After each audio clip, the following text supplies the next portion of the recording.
Yo, what's good, YouTube? This is Jay from TNJ, and we are finally here, so make sure you hit that like button. We are at the end of the season. We are going to wrap up the season in this episode, and you can see, man, if we're looking at the standings, we're behind. We're one game behind the Washington Nationals, and we're playing catch up at this point. You can see in their last 8, they are 8-2. I mean, they are just on a tear. I mean, honestly, just on a tear.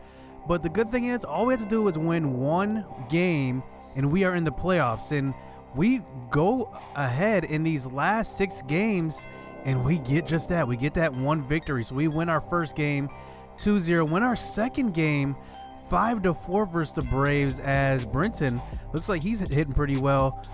And then we win the third game. So we sweep the Atlanta Braves. So hopefully on the Washington Nationals side, they end up losing so that these 3 victories did not go to waste. But let's look at them. Look at their schedule.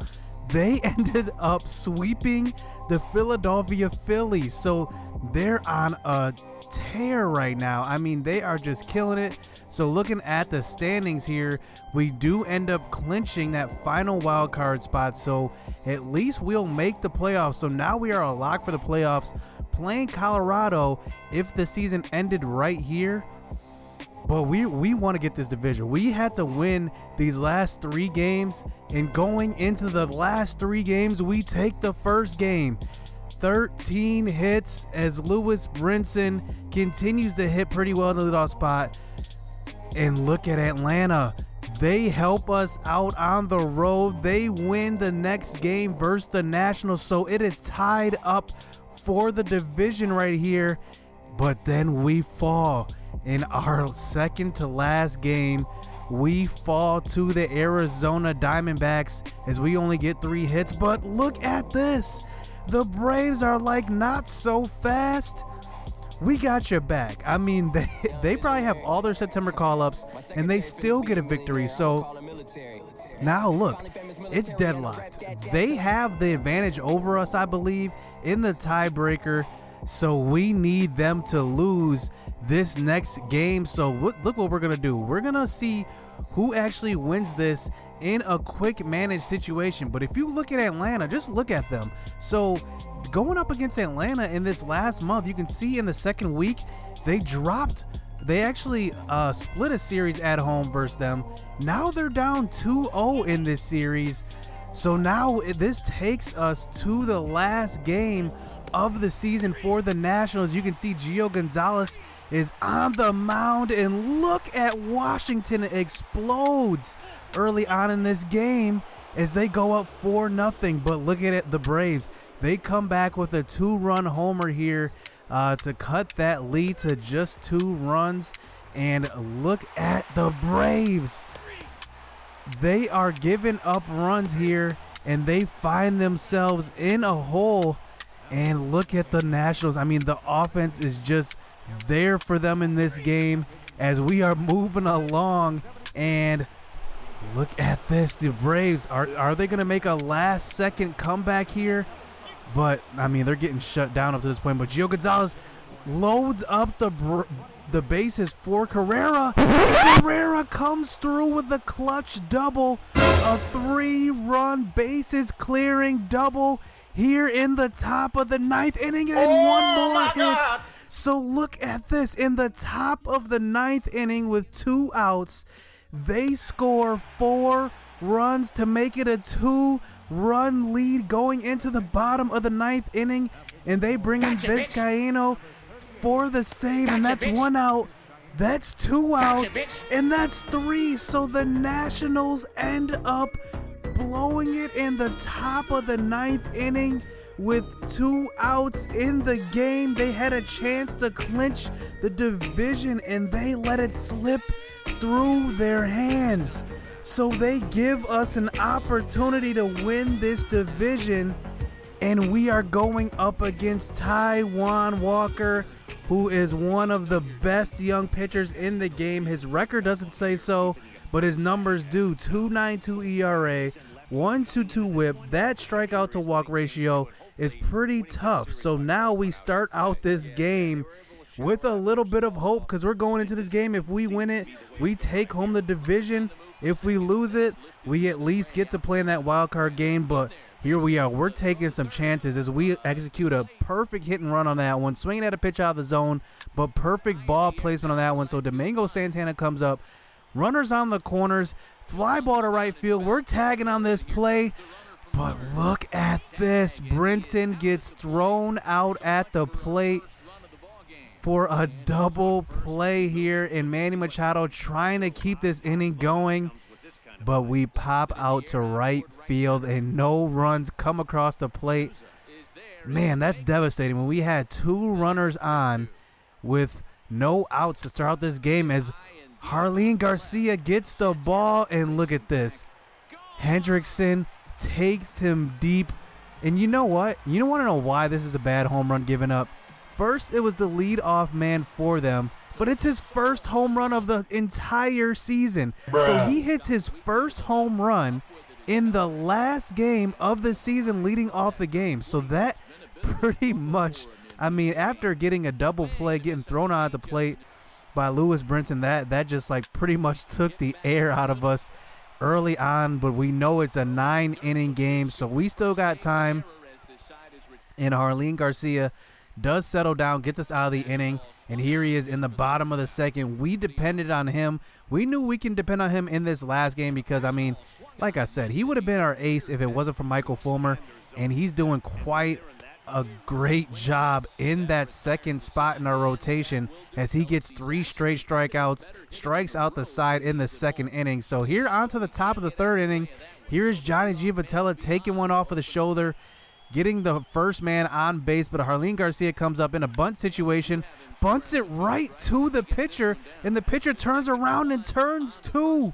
So the pitcher doesn't do his job, bunts it too hard, and that's to the pitcher for a double play. And here comes Lewis Brinson, and he gets fooled that time on the curveball, swinging and missing.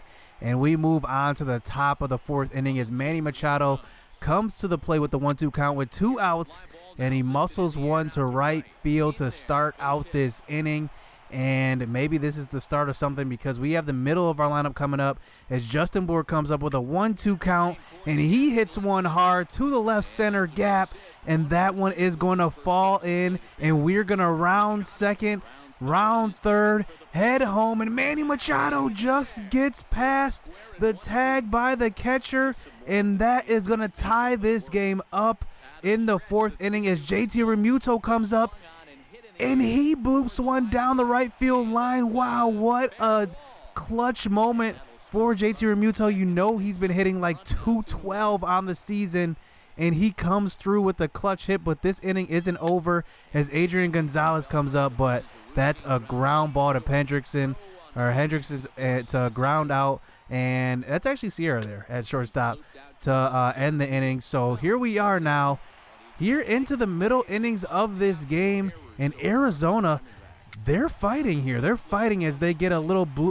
droop hit to the catcher, and that one's going to be thrown to first base for the out. So 1 out here in this inning, and Jarlin Garcia is getting into a little bit of trouble as Sierra comes up, 2-2 count, 1 out, but we get the ground ball we need, and we get out of the jam there. No damage done as we turn a perfect double play. So they decide to bring in John Danks, and I'm actually surprised. They pulled Taijuan Walker. He wasn't doing too bad, but it is through 5 innings of work. They did decide to pull him, and, you know, Danks didn't do too bad. Gets the first out from Domingo Santana, but up comes the all-star Manny Machado as he takes him deep over the center field wall, and that's going to be a 2-run lead for the Miami Marlins. And this is why I signed him, for clutch moments like this, as he makes this a 2-run game as Justin Bour comes up next, and he lines out to center field. And here's JT Realmuto coming up, and he actually gets another hit to keep this inning going. And it's kind of funny, you know, you get a guy like JT Realmuto, a veteran, and what do you know? He shows up when you need him most. The last game of the season, he's been struggling all year, as Adrian Beltre bloops one to right field, and that one drops. So runners on the corners here. Johnny Giavotella, a clutch moment for the veteran, and they call a strike on that one, the check swing, and they say he went around. So on to the next inning here. We bring in Lucas Salih here to pinch hit here in the 7th inning, and he pops out to right field. I was hoping to maybe get a little bit of insurance with him starting out this inning. I know he's been hitting the ball hard, but he pops out there. So here's Lewis Brinson coming up to the plate, but he hits a liner straight to the center fielder. So now 2 outs here. Josh Bell coming up with a full count, and that's going to be a grounder. So we're going to be looking to, oh, look at this. We thought we were getting out of that inning, but look at this. We're keeping the inning going off of the error by the first baseman as Domingo Santana comes through with the hit up the middle. So runners on the corners. Can Manny Machado hit another one deep? But nope, he hits the ground ball, and that one is going to get them out of the inning with no damage done. But on to the 7th inning here, and we bring in Torres to pitch out of the bullpen. And, you know, he's been having kind of an up and down year. I got him from the Rule 5 draft. He's a B potential 26-year-old, so he's been pitching pretty good. I did need a good lefty out of the bullpen, but here he's given up 2 quick hits to start the bottom of the 7th, so I have to bring in help. I bring in Bartolo Colon Jr. Remember, I moved him out of the closer role. He's appeared in 53 games this season in his rookie season, but here he's given up a hit down the right field line, and you know he's been struggling in the closer role. He's actually been doing a little bit better in the bullpen, but that time he gives up another run. So I do keep him in because I know how good of a pitcher he is as far as ground balls. He can force a lot of ground balls, and that's exactly what he does here. Gets a ground ball, and we get the out at the plate, but I can't risk having him in because I don't want to give up too many runs and risk blowing this lead as Edebre Ramos comes in, and he does the exact same thing. Gives up a ground ball down the right field line. Some clutch hitting here by the Diamondbacks ties this game up as Jake Lamb brings in a run. So here comes Hendrickson in the bottom of the 7th here. 1 out. We had the infield in. Good thing we did because we get an easy ground ball. Keeps the runner honest at third base. His Edebre Ramos does get the next batter. 2 strikeouts. So now we're on to the bottom of the 9th inning. We weren't able to score any runs. And Drew Steckenrider, we do bring him in. Remember, we had him in the closing role last year. We brought him into the bullpen this year, and he's been doing great in the bullpen as he does just that. Gets a ground ball into the double play here and gets us out of the inning. But the Diamondbacks do keep this inning alive as Hendrickson does get the hit up the middle here with 2 outs in the 9th inning, keeping this inning going. And here's Sierra getting a hit to the right side. So this might be it. The bottom of the 9th, 2 outs. Yasmani Tomas comes to the plate, number 3 hole hitter, and we had to bring in Tony Zych.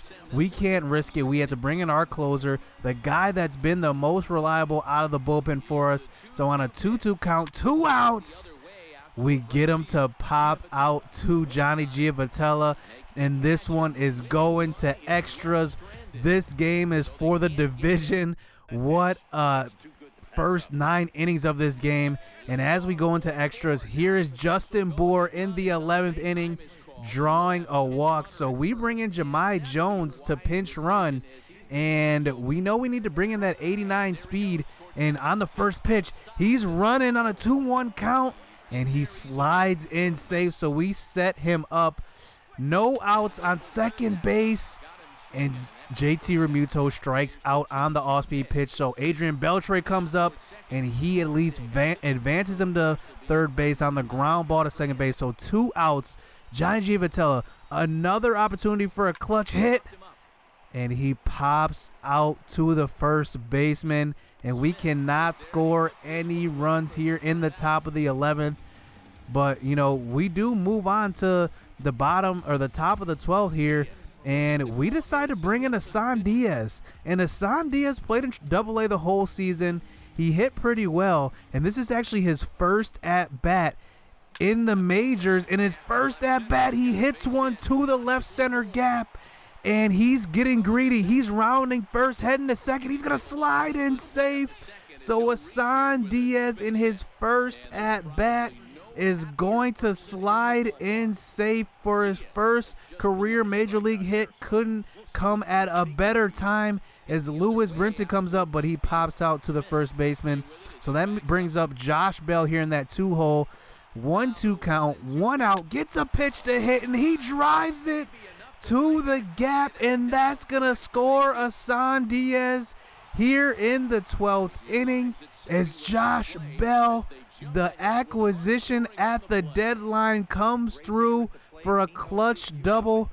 And this inning still is not over, but Domingo Santana does swing at a curveball on the outside part of the plate.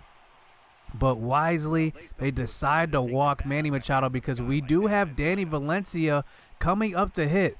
And I'm thinking, man, this is a clutch situation.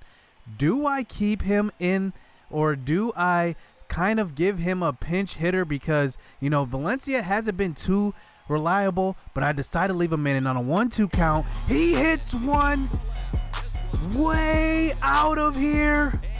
And Danny Valencia comes through in the clutch, and he drives one deep in the 12th inning, setting up a 4-run lead here in the 12th inning. And with 1 out, we get the double play. Oh my god, I'm speechless. Danny Valencia, of all people, comes through, puts this game out of reach, and the Marlins take the division from the Nationals with the help of the Atlanta Braves. What a season it's been. The Miami Marlins, in just 1 year of rebuilding, we are headed to the playoffs. And man, what a up and down season it's been. Remember, we were bottom 5 in batting average this year. We were 25th ranked, and we end up winning the NL East. And the one thing we held on to was our pitching. Our pitching, top 5 the whole year statistically. Whip, ERA, we did it all. And I got to give it up to Michael Fulmer. he came in from on the trade deadline, and he just straight dominated. I can't say any less. He just dominated. So what a way to end this season. With a little help with the Braves, we clinched the division, so you don't want to miss any action.